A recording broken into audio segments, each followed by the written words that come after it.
Just how much of yourself would you be willing to sacrifice if it meant finally getting to do the thing you'd always wanted to? Especially if you had no idea that you were about to become one of history's most iconic actors. Oh my god, hey, welcome back to my theatre-themed YouTube channel, or hello to you if you're listening on podcast platforms. My name is Mickey Joe, and I am obsessed with all things theatre, which is why I was so excited to see the West End transfer of the new play by Ryan Calais Cameron called Retrograde, which opened earlier this month at the Apollo Theatre in London. The play had already received an acclaimed run at the Kiln Theatre a couple of years ago, directed by that venue's artistic director Amit Sharma, and it focuses on an interesting and largely undocumented portion of history during which a young Sidney Poitier, prior to fame and success and Academy Awards and becoming the first black actor to win the Academy Award, shattering a very significant glass ceiling, took a meeting with an NBC executive alongside a friend of his, a writer, a meeting which feels as though it has the potential to change the course of his entire life. Because while Sidney and his friend Bobby both think that the meeting is essentially a formality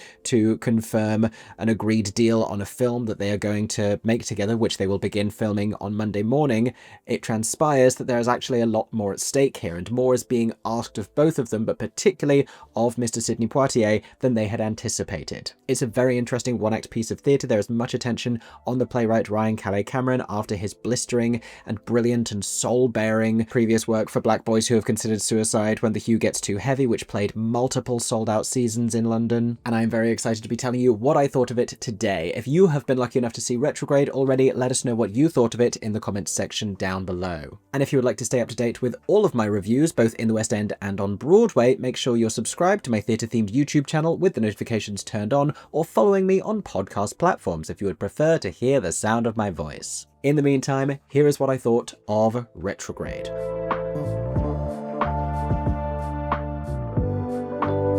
So Retrograde auspiciously takes place in 1955. That is the same year that a young Sidney Poitier, then I believe just under 30 years old, would have his real breakthrough film appearance. Within the next few years, he will have become the first black man to be nominated for the Academy Award. Within a decade, he will have become the first to win. History will remember him always as an artist of tremendous skill and achievement, and we hear flashes of those recognitions in an opening soundscape, but for the purposes of this play, none of that has happened yet. He is a struggling actor, one who believes in his craft and one who prizes his integrity. That's a word you're going to hear many times throughout this discussion, but one who also has yet to be successful, one who is struggling in what was then not only a white-dominated industry, but a white-dominated society. He's in 1950s America, and there is additional pressure as he needs to work to support his family and has a baby on the way. But if Sidney isn't yet extraordinarily successful,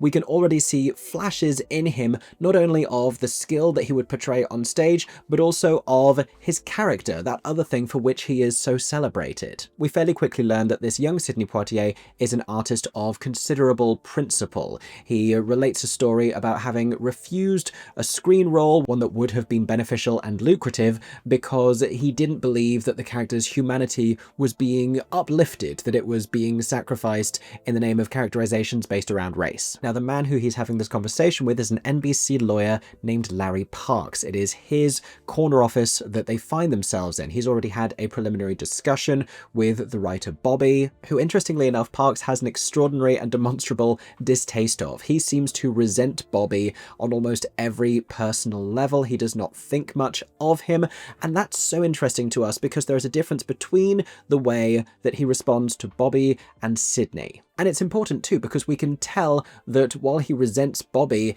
he likes Sidney, he is charmed by Sidney, but he doesn't respect him sufficiently as a human being as a result of racial preconceptions and prejudices. These becoming prevalent when, while making niceties, he prompts Sidney to tell him the story of how he became an actor. And Mr. Parks has an understanding of the story that he is expecting to hear. And when Sidney doesn't provide certain details that he thinks are relevant, then he prompts him a little further. He asks, who is supporting you? Who is backing you? Who is financing this career? It is implausible to him that a young black man in that time would have found this success for himself based only on his talent and hard work. Not only that, but he regards him as something of a spectacle, again, a little separate from his humanity. He entreats him to speak with his own Bahamian Caribbean accent, which he even mimics at one point. It quickly becomes uncomfortable, but not overtly so. There are certainly difficult realities yet to come. For now, these are only troubling red flags. But in spite of this, it is with some small modicum of sincerity that Parks attempts to impart advice to Mr. Poitier. He tells him that money breeds happiness and paints a picture about the kind of lifestyle that he could begin to lead if he were to become successful with NBC, and there is a big caveat to this coming later. Very quickly, however, there is a marked tension between the two gentlemen, because Sidney at all times leads with that integrity, leads with his principle, and is not willing to concede even small niceties for the sake of pleasant conversation, something that his associate Bobby finds to be a little unsettling. He, after all, thinks that everything is going to be fine as long as Sidney drinks the drink offered to him by Mr. Parks and says yes to all of the right sentences. When Mr. Parks suggests to him that your role as an artist ought to be to reflect the truth, Sidney ponders, is that your truth or mine? And when Mr. Parks makes reference to the Negro problem, there is a tremendous audience response to Sidney Poitier's retort, which is, I don't think it's the Negro who has the problem. And if we're laughing at this, we have a very different, stunned, powerful response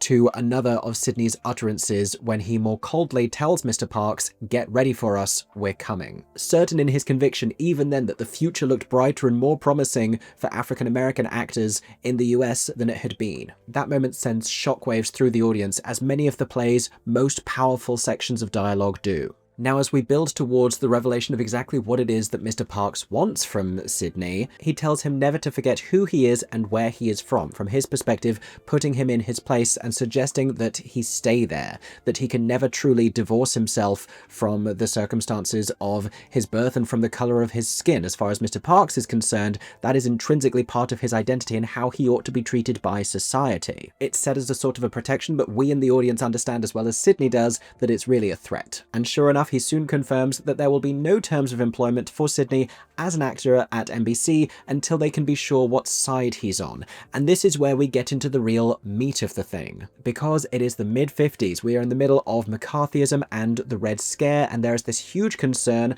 that has made its way into the world of entertainment about communist sympathizers in the US. A really fascinating and troublingly familiar political and historical period that empowered individuals to demonize those who held or displayed what they considered to be and what they framed as un-American values. So speaking out against any particular American political policy, but also advocating for pacifism, for social equality on a handful of fronts. This is also overlapping at the same time with the real momentum of the civil rights movement, something that Sidney Poitier obviously was very invested in and very involved with. And as well as the energy of that time feeling scarily familiar of today's climate on a slightly more trivial level, it's also interesting to see the parallels in the fear of the entertainment world and this particular lawyer at NBC about what it is that actors may say publicly and how their comments outside of their work on screen may financially affect those projects. It's interesting that despite there being so many differences in the way that the world of entertainment worked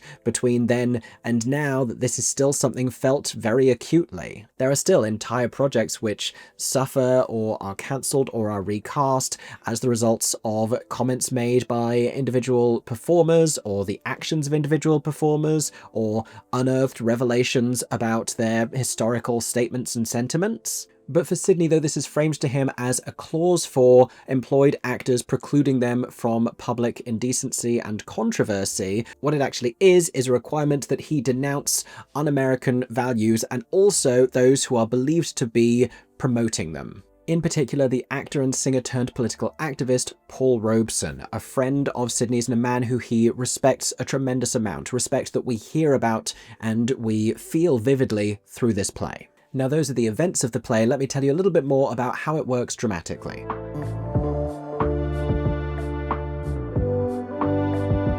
Now, I found this very interesting in terms of its scale and its scope, because it's so completely the opposite of Ryan's previous work for Black Boys Who Have Considered Suicide When the Hue Gets Too Heavy. That was an example of these multiple intersecting and diverging perspectives on life as a young black man, covering a whole host of different topics. It was in such depth, it was so thorough, and this is really just over the course, it's in real time, of just over an hour within this office, set in this one time, an exchange between these three men, one of whom was about to become hugely successful, Sidney Poitier. And I really understand the fascination around that note of his career. It's such a loaded moment because we know, there's a sense of dramatic irony here, we know that regardless of what he chooses here, he is going to go on to have this success. He is going to become a memorable name, a huge part of history. But it works so well dramatically regardless, because the tension of whether or not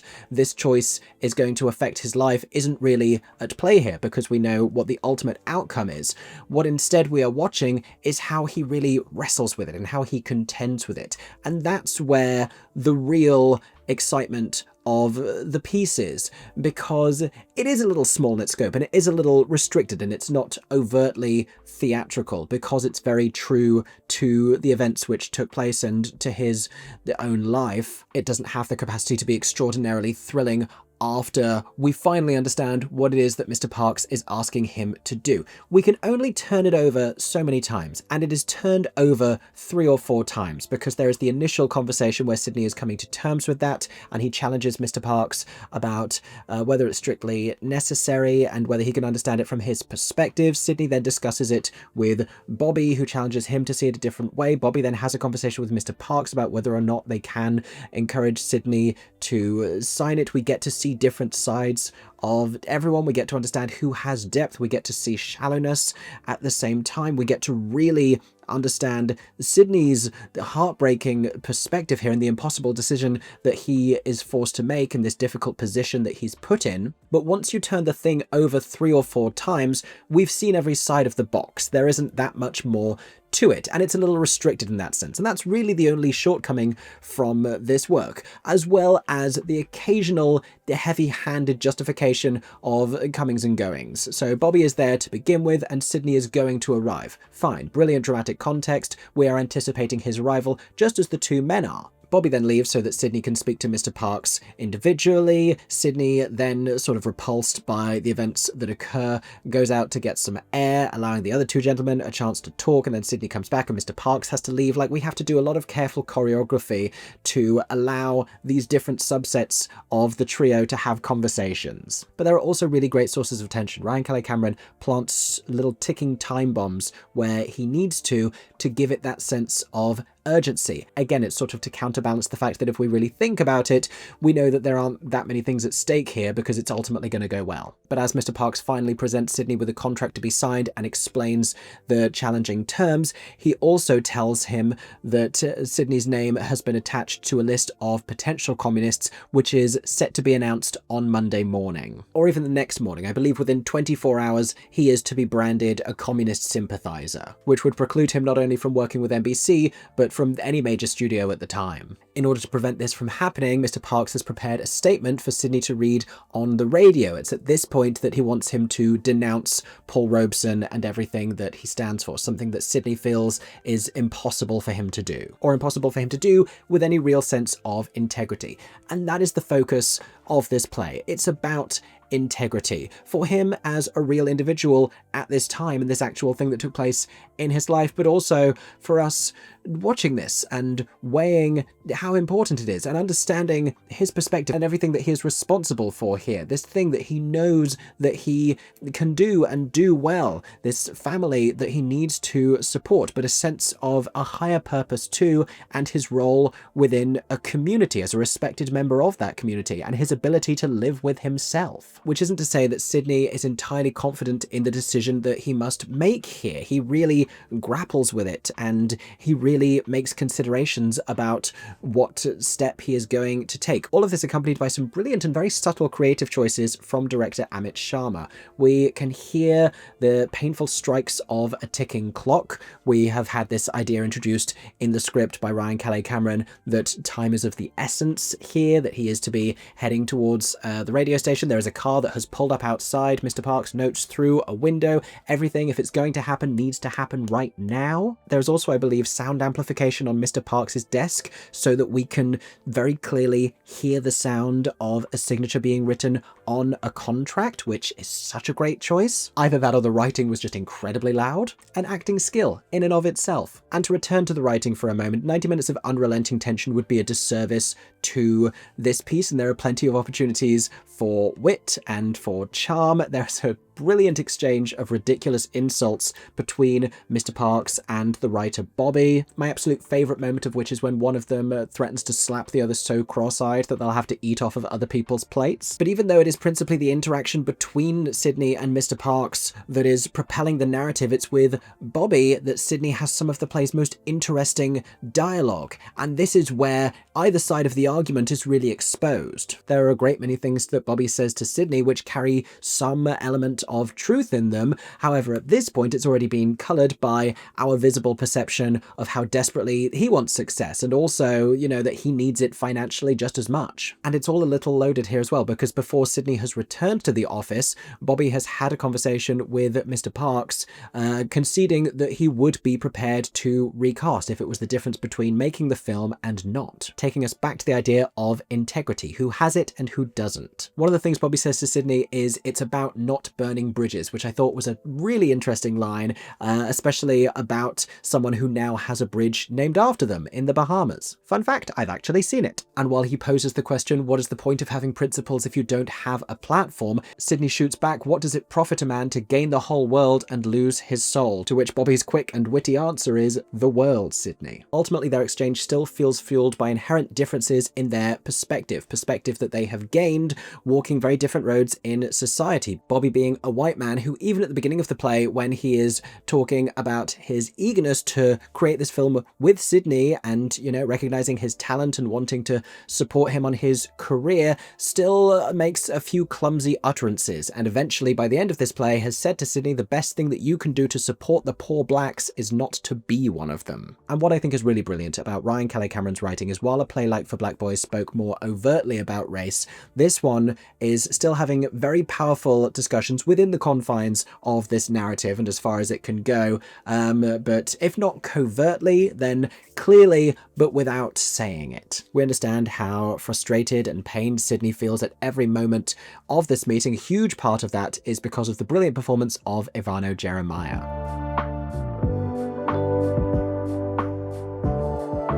So Ivano plays Sidney Poitier, a hugely daunting role to take on because he was this extraordinary actor, and he does a brilliantly crafted job. The voice is recognizable, the way in which he carries himself, it's indicative of the great man that he will go on to be, but also there is a sort of a scrappiness to him as well in his youth, because this is Sidney Poitier before that success, as I've said. And there are some acutely painful moments of real palpable sorrow that he experiences while, you know, walking as far down this path as he is capable of. But alongside that, he is also charming, he's very funny, he's just a really compelling storyteller. Another brilliant creative choice, and this is something of a spoiler alert for the final moments of the piece, but we hear the voice of Sidney Poitier. We hear an Oscar speech made in the early 2000s when he was given an honorary Academy Award, during which he recounts the challenges of his early career, and we see Ivano Jeremiah, now alone on the stage, walking out of that office and continuing to walk onwards in spite of the choice that he has just made, in spite of what he believes that he has given up by refusing to forsake his own values and his own integrity. He is still walking forwards, and we hear the sound of what it is, the future that he is ultimately walking towards. That's very powerful. An astonishing actor, very well cast as one. Oliver Johnston plays Bobby, a man whose visible nervousness accelerates throughout the thing. I wouldn't say that there are that many more layers to his character or to his characterization, but certainly the most interesting moments are those when he is alone with Mr. Parks and his character and his true nature feels that little bit more exposed, what he is willing to sacrifice and the compromises that he is willing to make, really in self-service. Stanley Townsend then has the sort of unenviable job of playing Mr. Parks, but does so with a rich nuance and humanity, which is important. He's not just a hypersaturated racist villain here, he is a real person, and it's important when, looking at those aspects of society that we understand them as real people. Otherwise, there would be something quite false about it. But his behavior towards Sidney in his performance, in the direction, in the writing is so fascinating because it's not just this sense of a manipulative bully. There is this force beneath it of him on some level genuinely feeling as though he is helping this young man, entirely different to the sense that he may have convictions, that he may have values, that he has integrity. Mr. Parks is so incapable of understanding that he becomes frustrated with Sidney, and it moves to a place of anger. But at the beginning, though he is demeaning him and though he is trying to establish exactly who it is that he is and trying to put him firmly into his place, the place that Mr. Parks thinks he ought to stay, you do get the sense that in his own warped and bigoted way, he believes that he respects him on some level. Just another dimension of a very interesting piece of theatre. It is currently running at the Apollo here in the West End. If this sounds at all interesting to you, please go and check it out. And if you have already, as always, let us know what you thought of it in the comments section down below. Thank you for listening to this review. I enjoyed sharing it with you very much. Make sure you're subscribed to my theatre-themed YouTube channel with the notifications turned on so that you don't miss any of my upcoming theatre reviews, or make sure you're following me on podcast platforms. I hope that everyone is staying safe and that you have a stagey day. For 10 more seconds, I'm Mickey Joe Theatre. Oh my god, hey, thanks for watching, have a stagey day. Subscribe!